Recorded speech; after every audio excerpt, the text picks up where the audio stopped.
ভবিষ্যতে সন্তানদের কিভাবে খাওয়াবো কি বিন্দাবো তারা তো আমরা এই একটা প্রতিশোধ দিব।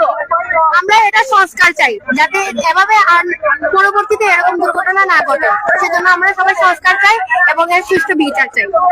ডিউটি শেষ হয়েছে 2টার সময়, 2টার পরে এরপর বাসায় গেছি 2:30 3টে বেজে গেছে।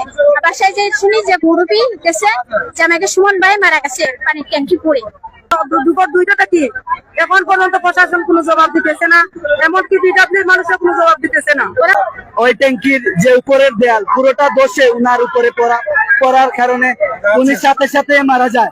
উনি সাথে সাথে মারা যাওয়ার পরে আমরা যখন সকল স্টাফ প্রশাসনের কাছে বা পিডব্লিউ গণপূর্তের অফিসে যাই, ওনারা তাৎক্ষণিকভাবে পালিয়ে যায়। ওই অফিস তালা দিয়ে তাৎক্ষণিকভাবে পালিয়ে যায়, ওনারা আমাদেরকে কোনো জবাবদিহিতা করে না।